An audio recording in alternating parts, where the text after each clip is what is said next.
Ito ang DXDR 981 sa Dipolog City.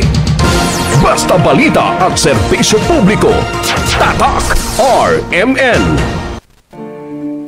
En Fátima dolorosa mostraste el fuego infernal, pidiendo para salvarnos tu corazón venerar.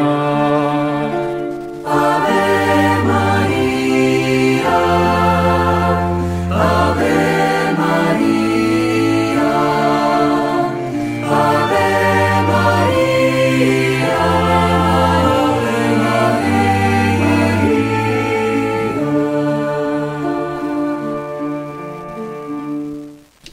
Sa ngalan ng Ama, ng Anak at ng Espiritu Santo.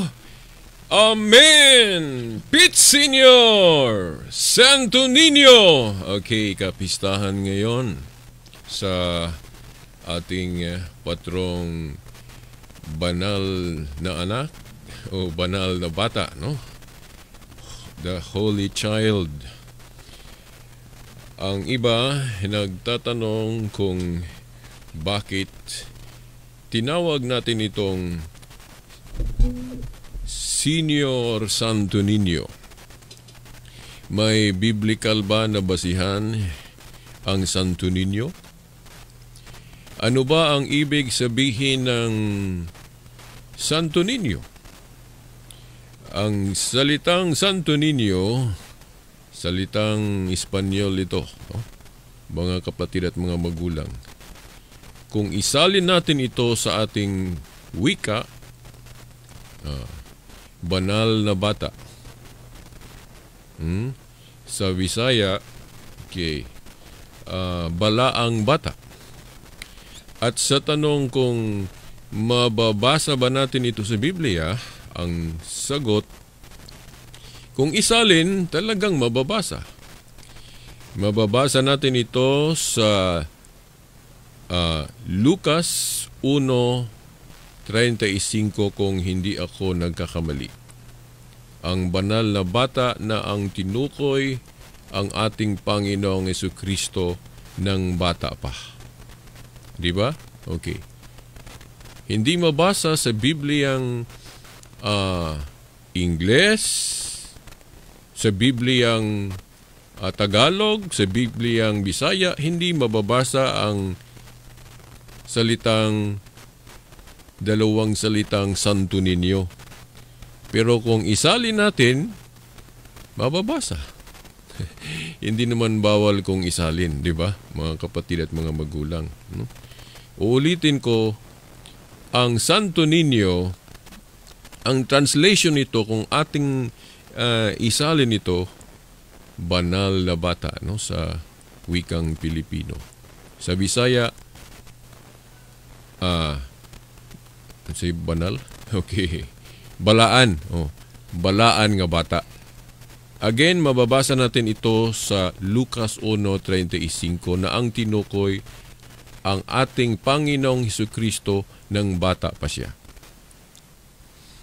Ang iba hindi gumawa nito dahil wala namang mababasa sa Biblia ng letra por letra na kailangang gawan ng ribulto o larawan ang pagkabata ng ating Panginoong Hesukristo. Ang sagot naman natin, wala namang mababasa sa Biblia na bawal gawan ng larawan o ribulto ang pagkabata ng Panginoong Hesukristo. Kagaya sa, wala namang mababasa sa Biblia na kailangang magpagawa tayo ng mga picture bilang alaala sa ating pagkabata at sa ating pagkamalaki na, di ba?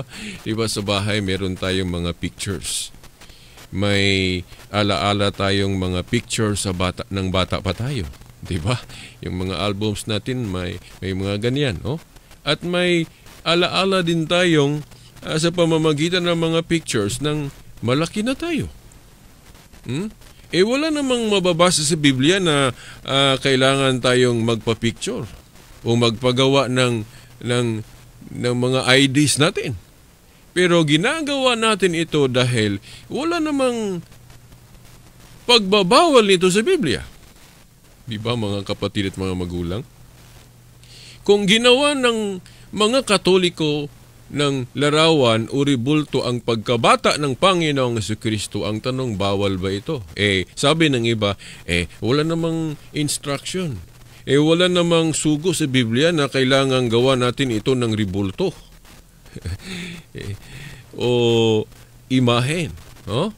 Wala namang pagbabawal din. No? Kung walang mababasa ng letra por letra na gawa ng ribulto o larawan ang pagkabata ng Panginoong Jesucristo, wala namang mababasa na bawal ito. Di ba, mga kapatid at mga magulang? Kung nagbabawal tayo nito, parang nagtuturo tayo ng aral, wala naman si Biblia, yung mga hindi Katolikong mahilig ng letra por letra, na kapag hindi mababasa sa Biblia, wag paniwalaan. Wag din nating paniwalaan kung tama iyan. Kung hindi mababasa sa Biblia, wag paniwalaan. Wag nating paniwalaan yung pagbabawal. Diba? Yung mga nagbabawal sa paggawa ng ribulto, bilang representasyon, o simbolo sa pagkabata ng ating Panginoong Jesucristo, yung mga nagbabawal nito, ang tanong, may mababasa ba sa Biblia na ipinagbawal ito?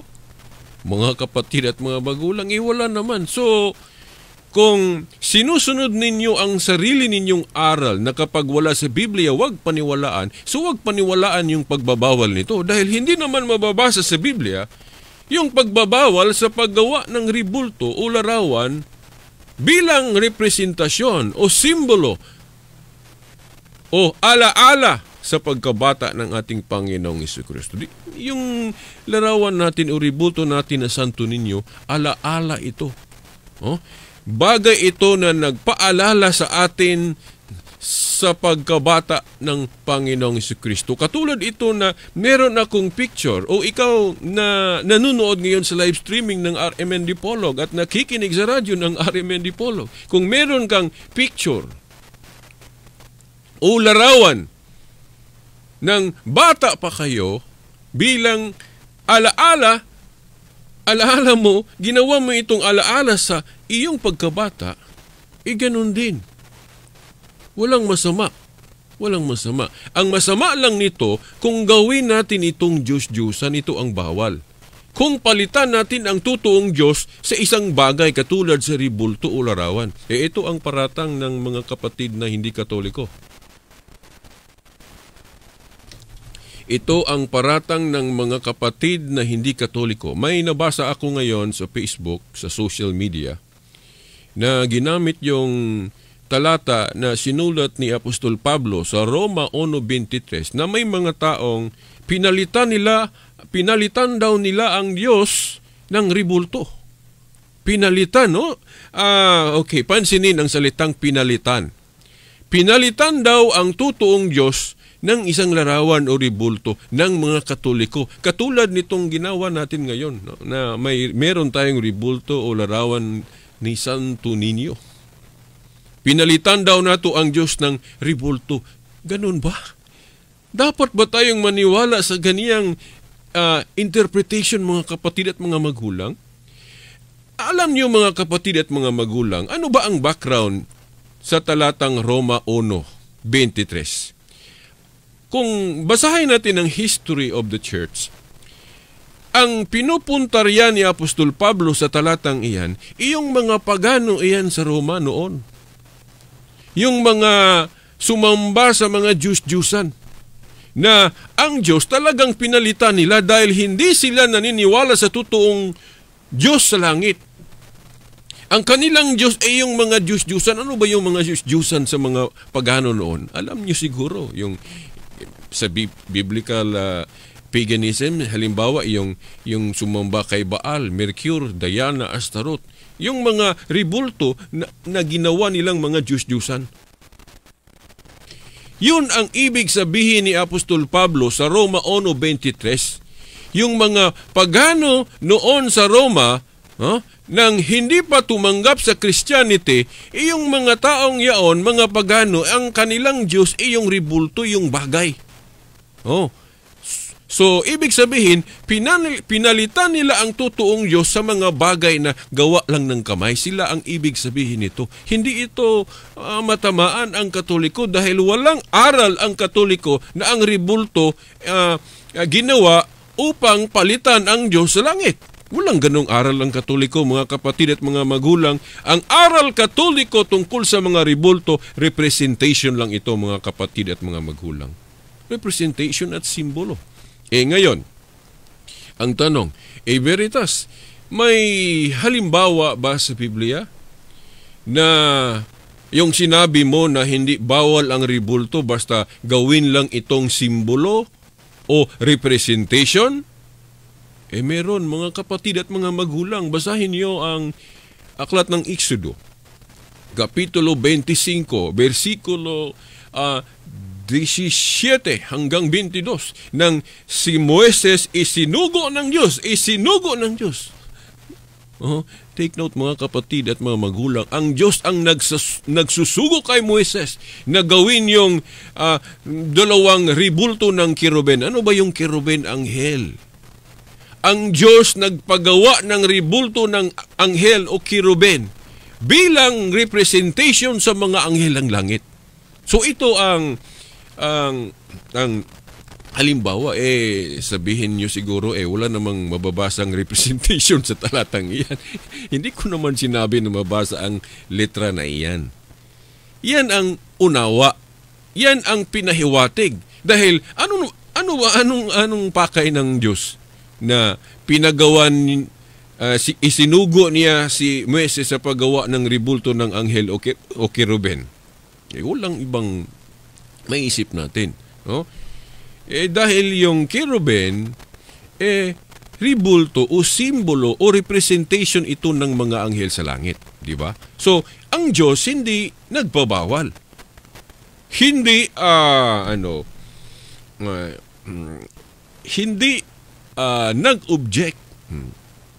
Hindi tutol ang Diyos na gagawa tayo ng ribulto o isang bagay na gawa ng kamay bilang simbolo o representation. Mababasa din ito sa Salmo 74 o the book of Psalm chapter 74, if I'm not wrong, no, verse 9, yung sasabi na ang people of God, ang mga katauhan ng Diyos ay may mga simbolo na giniba daw ng mga kalaban.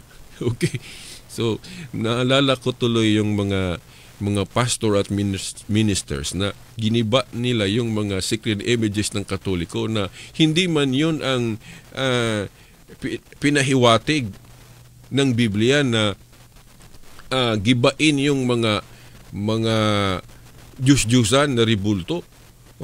Ang tinukoy ng Biblia na gibain, wasakin, yung mga ribulto ng Diyos-Diyusan, hindi yung mga sacred images na ginawang simbolo ng mga Katoliko.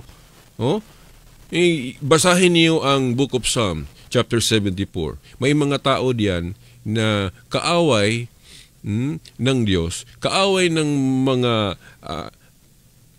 sangkatauhan ng Diyos, na ang kanilang ginawa, giniba nila ang templo, pati na yung mga sacred symbols, banal na simbolo. Yun ang tinukoy nating mga sacred images, banal na simbolo.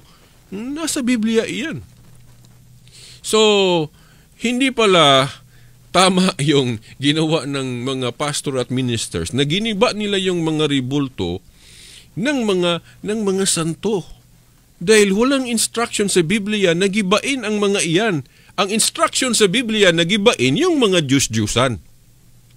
Hindi naman lahat ng mga ribulto at larawan Diyos-Diyusan.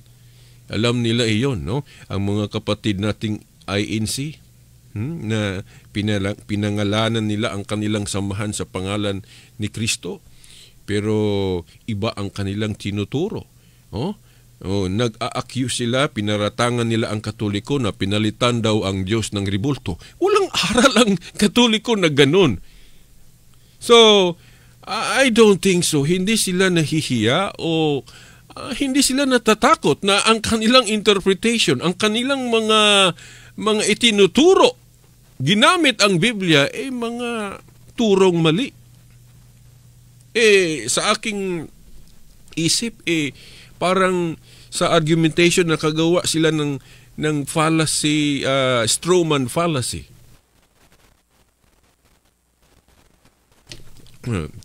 Strawman fallacy. Ano ba yung strawman fallacy? Yung strawman fallacy, mangyayari ito sa mga debate.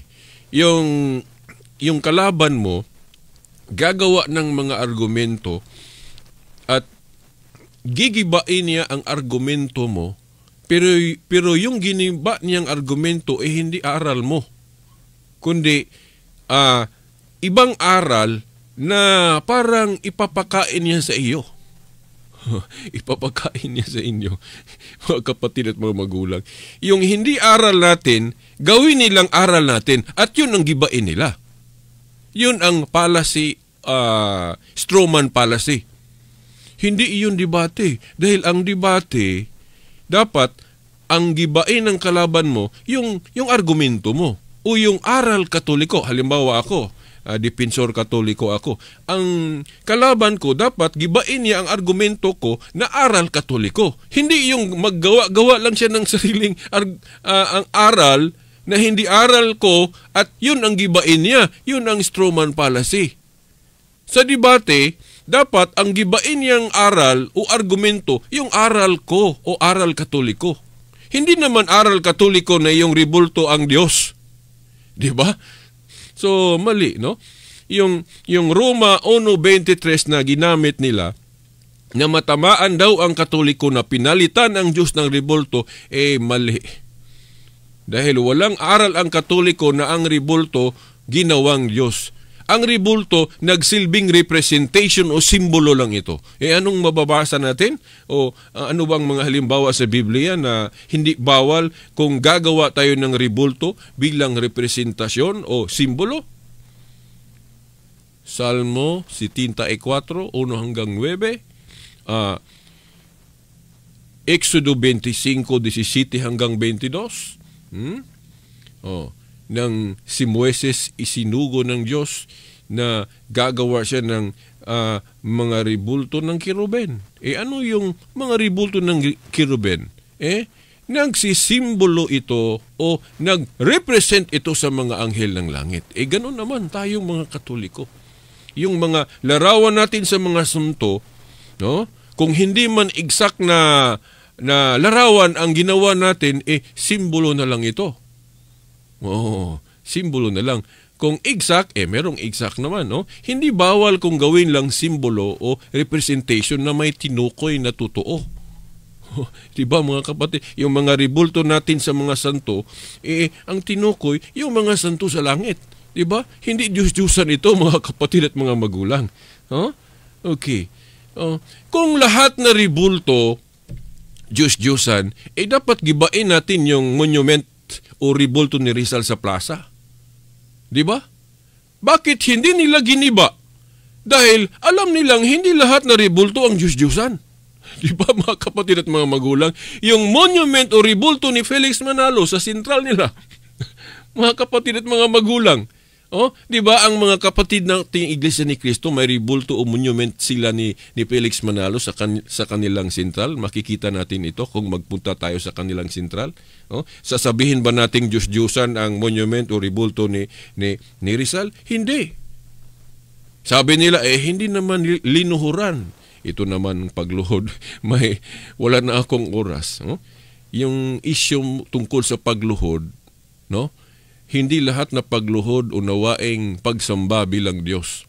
May pagluhod na isa lang paggalang o veneration. Wala na akong oras na maitalakay ko ito ng mahaba, no? Para maintindihan niyo ng mahigi, mga kapatid at mga magulang. So, subaybayan ninyo ang palatuntunan ito sa mga susunod pang mga segment nito, no? Dahil wala na tayong oras. Okay. Hanggang sa susunod na linggo, Ito ang kapatid na Silbert, sa ngalan ng Ama, ng Anak at ng Espiritu Santo, Pete Senior! Viva Pete Senior!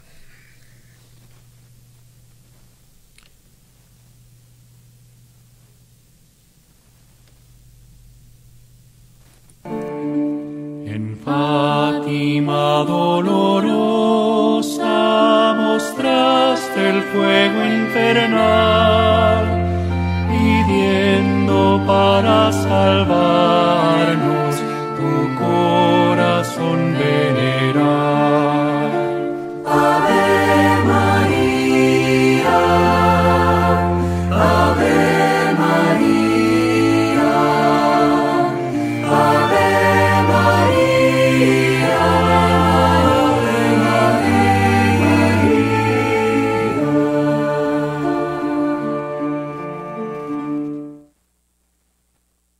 Tatak RMN.